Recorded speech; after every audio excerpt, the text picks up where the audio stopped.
A warning for listeners that this series contains graphic details, including references to murder and rape.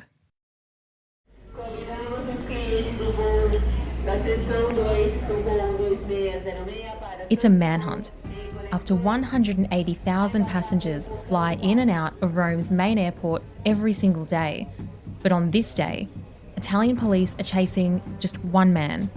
Their target, one of Australia's most wanted. He's just landed in the Italian capital on a flight from Athens. The police are scanning the faces of every single passenger getting off that flight until they see the person they're looking for. It's September 2024, and it's the biggest breakthrough in one of Australia's most horrific unsolved murders. The task force is about to carry out an arrest almost 50 years in the making. In 1977, in the heart of Melbourne, friends Suzanne Armstrong and Susan Bartlett were both stabbed to death in a frenzied ambush inside their home on Easey Street in the suburb of Collingwood. Suzanne had been stabbed 29 times in her bedroom and Susan was stabbed 55 times in the front hallway, all while Suzanne's baby son Gregory lay in his cot in the very next room. Their neighbours would find them 3 days later, sparking an investigation that plagued homicide detectives for decades.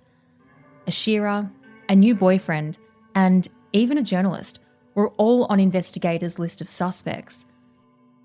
But it was a teenage boy who lived just a stone's throw away that would bring police all the way to Rome. 49 years, 130 persons of interest, and a $1 million reward later, authorities capture a dual Greek-Australian citizen. These days, Perry Karumbas's looks and dark hair have faded. He's 66 now, with wiry, light grey hair and a clean-shaven face. His arrest came as a shock to many of us here in Melbourne. This was a case that we thought might never be solved, and now it finally had a new lead. And we weren't the only ones in disbelief. Perry's Italian public defender, Serena Tucci, said he was scared about what was to come, but he wouldn't fight his return to Melbourne. During the interrogation, Perry Karumbas availed himself of the right not to answer, so he didn't give us any useful information about what had happened. However, he did proclaim his innocence, and a very important point is that he gave his consent for extradition. Perry was just 17 at the time of the gruesome deaths. So now, the question a court has to answer is, did a teenager kill these outgoing, adventurous and kind women? Did a child commit a crime that shocked the nation? This is Victoria's most serious cold case and longest cold case. 47 years after the Easey Street double murders, charges have finally been laid today. Right now, the main suspect in one of Australia's most notorious double murder cold cases is in the air on a flight back to Melbourne. Perry Karumbas fronted court today, charged with 2 counts of murder and 1 count of rape. My name is Olivia Jenkins, and I'm a crime reporter at the Herald Sun. And this is Hunting Justice, the Easey Street Murders. We'll take you behind the murder investigation, the gruelling DNA search to find Suzanne and Susan's killer, and into the rough and grunge Collingwood of the late 70s. This is every new detail about the case and the inside look into the lives of the 2 Sues you've never heard before, from their friends who have never spoken, until now. And you'll also learn all about the man who is now accused of their murders. The 2 Sues were so much more than the trail of brutality and heartbreak that defined their horrific deaths, and more than the reason we've come to know their names so well over all these years. Their stories start much earlier, and much further away from Melbourne than that fateful night in 1977.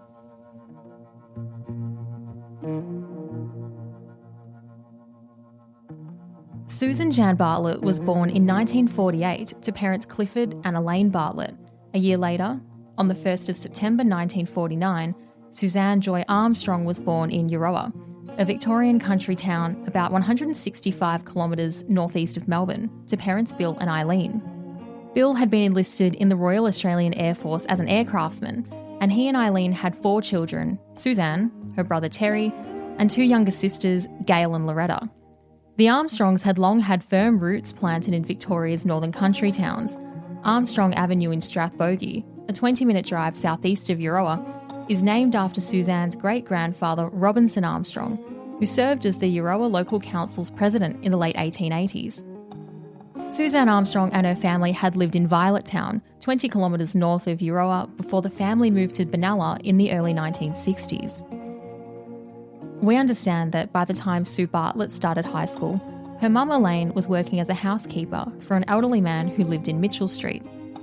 Susan Bartlett started high school at Benalla High in 1961, and a year later, Suzanne Armstrong arrived to start second form, which is what we call Year 8 in Victoria these days.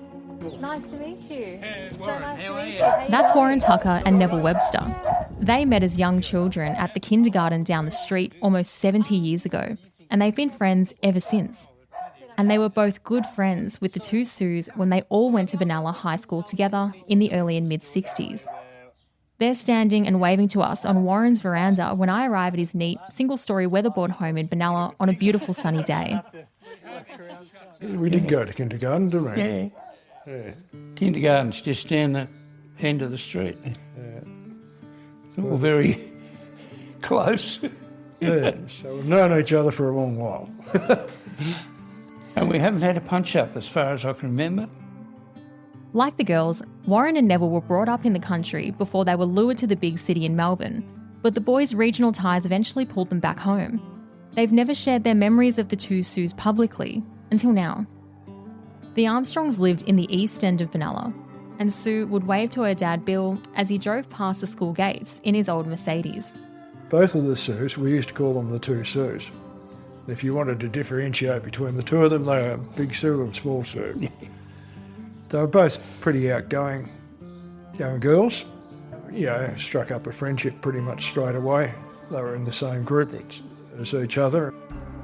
Neville thumbs through a stack of original high school yearbooks he's held on to all this time, and the girls are etched into their pages.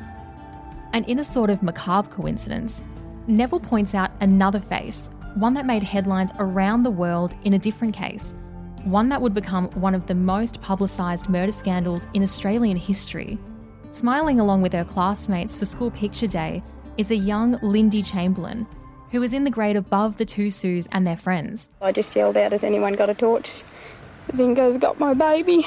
She was Lynn Murchison in those days, and her father was a Seventh-day Adventist in Benalla, and she was there for a couple of years. She was a few years ahead of us. And as Neville turns over each page, you can see Sue Armstrong's and Sue Bartlett's names printed in each edition alongside their classmates, like Lindy's was too. The yearbooks, with slightly faded covers and black and white photographs, are a snapshot of all of their lives that froze their teenage years in time, preserving memories and milestones untouched by the scandal, murder, and notoriety that would later mark them all. But it's the classroom laughs and high school highlights that came before all of that Warren and Neville remember most when you ask them about the Sues. They were the sort of kids that they'd talk to many people and they'd make friends fairly rapidly, and everyone knew the 2 Sues. But they were good company, and they were just outgoing young girls. Both of them were pretty smart, weren't they? Oh, yeah. Sure, both of them. Some people might think there's not a whole lot to do for young people living in the country, but not if you were friends with Sue Bartlett. When the Beatles came out here, Sue was keen on the Beatles, and she organised a bus trip to Festival Hall.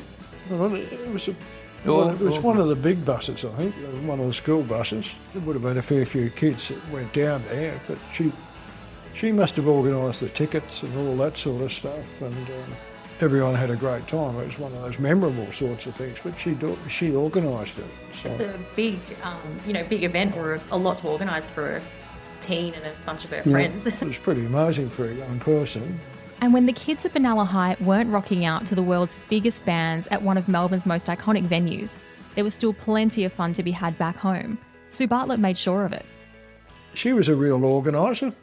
We were just talking before you came about, she organised a party in year 4. End of year, Year 10. Mitchell Street runs along the river, and which is a lake now. But in those days, Mitchell, where they lived, was in Mitchell Street, which ran down onto the river. And when they'd have parties around there, it was an ideal spot. So, and I remember the year 10 one that Sue organised. You weren't supposed to have any grog, but one of the kids, he had an adult friend that would supply him with grog. So if you paid your money to Bill, he would you'd get your grog from the adult. Some things never change. So, I don't think we drank much, but anyway, it was good fun, and we thought we were pretty grown up, didn't we? Big deal. And it wasn't until years later that I found out the adult friend that was supplying the grog was actually my older brother. Another highlight for the class of 1965 was a big party Sue Bartlett organised for everyone at an old church building called the Blue Door. By then it was run by a local theatre group and had become a popular party spot. And Suzanne Armstrong was no shrinking violet either. She fit right into their class when she arrived in Form 2 or 3, which is what we'd call years 8 and 9. She was fun. She was, you may not be doing too much work, but you'd always have a chat to Sue, or Sue would be sort of joking and carrying on. She was an outgoing, sort of really attractive young girl, unlike the photographs in the media. The Sues had carved out a reputation as a package deal at Benalla High. While Sue Bartlett had a classic look about her, Sue Armstrong was described as more flower power. Their academic interests varied quite a lot as well. Sue Bartlett's interests lay in the arts and that sort of stuff. She did arts in year 11 and in year 12. And eventually, after she left school, she finished up doing a secondary art teaching course and taught in schools all over the place after that. Sue Bartlett was also a keen debater. She even made sure her team got their time to shine on local television by enlisting the help of one of the teachers to drive them to Shepparton so they could compete against other schools in a small televised debating competition. Neville says Sue helped him get over his stage fright. Sue Armstrong wanted to do maths sciences, and there were only a few of us, there were only about 8 of us that wanted to do maths science. And so Sue Armstrong was in that little group, so we got to know each other really well. They're just both nice girls. Bernie Chivers was friends with the girls too, and just like Neville, he regularly calls into Warren's place when he's not tending to his farm. Late last year, Bernie rang me just as he was finishing mowing his lawn at his place up in Wangaratta, another country town which sits on the Victorian border with New South Wales. News of my chats with former Benalla High students are clearly doing the rounds among the remaining alumni. Turn the motor mower off. Oh, no worries. Right, go ahead. Like Warren and Neville, Bernie's in his mid-70s now. He's spent decades helping farmers buy and sell property and livestock as a stock and station agent and working as a property valuer. Met Susan Bartlett in 1961 at the start of the school year when I moved into, started high school then, and she did too. In the same class all their whole school life. And what was she like as a friend and as a student? What do you remember about her? Oh, she's just one of the ordinary average, like everyone else. It's just quite a nice girl. Or both were when Armstrong moved in 62. And when Suzanne Armstrong joined their grade the following year, Bernie too remembers the impression she left on all the boys in her class. Some of the boys, she's a good looker. Yeah, that was about all the comments were, yeah. When Susan Armstrong came, she was a very, very attractive young girl when she came. Well, in fact, she's about 13, might have been 14 when I first moved. So she was very, very extremely attractive, she was. She was just another nice, normal girl, participated in class activities and everything else, yeah. She was just like everyone else, talked to everyone, wasn't stuck up or anything. She was just quite a nice girl, yeah. But when the last years of high school approached, the group went their separate ways for a while. Neville switched to Wangaratta High School to continue his science studies. Not that there were many school buses running that way. I used to hitchhike to school, on a Monday morning and hitchhike again home on the way home. But probably not what you do these days. Probably not the safest thing these days. Oh, well, you wouldn't have done it, though. In those days, it was, pretty common. Pretty common, yes. For Suzanne Armstrong, I mean, it was probably a bit awkward for her to sort of get accommodation in Wang, and I don't think the family were, all that flush with money. So she decided she'd drop out of school at that stage. As life often does, it took the two Sues and their Benalla friends in different directions as their senior years of high school neared. Warren and Bernie left school to start working, while Suzanne and Susan entered their final school years. Like Sue Bartlett, Neville studied to become a teacher, and he spent many years working in Victoria's education department. But life also has a funny way of bringing people back together. Warren and Suzanne's paths crossed again, this time all the way down in Melbourne. She worked down the end of Thistlewade Street, and it was down the city end of Thistlewade Street, and she often went to Friday, South Melbourne Market, get into the dimmies at South Melbourne Market. Some context here. Warren's not just talking about any dim sims. These cricket ball-sized dimmies are famous in Melbourne. They've been around since the 40s, and they're often suggested as a go-to for tourists. And the pair could often be seen eating them on their lunch breaks when Suzanne was working as a lab assistant, as Warren recalled. It sounds like you enjoyed a few of those over the time. Yeah. Oh, I think I'm still paying for it. But I'd often see her down there on a Friday. And for Warren, who found himself in a big city so far from home for the first time, seeing a familiar face in a sea of strangers felt like a relief. She still remembered me, which was good. She would. She'd remember most people. Yeah. So. Just like at school, Suzanne wasn't short of admirers, Warren being one of them. But there were no hard feelings when things stayed platonic between them. So I asked her a couple of times to go out with me, but she was very nice to tell me to clear off. So, in a very nice way. Well, it sounded like you were on a decent list of suitors. She sounded like a very bright... Oh, yeah. After high school, Susan Bartlett studied to become a teacher. She'd wind up in Melbourne too, taking up a job as an arts and textiles teacher at what was then called the Collingwood Education Centre in the inner city suburb of Collingwood. The school is still there today, but now it's called Collingwood College. Long gone are the portable classrooms tacked onto the back of the campus, which have been replaced by modern, multi-storey buildings, open green spaces with picnic tables, and a veggie patch run by students. The girls were adventurous too, each setting off on overseas trips in the early and mid-70s.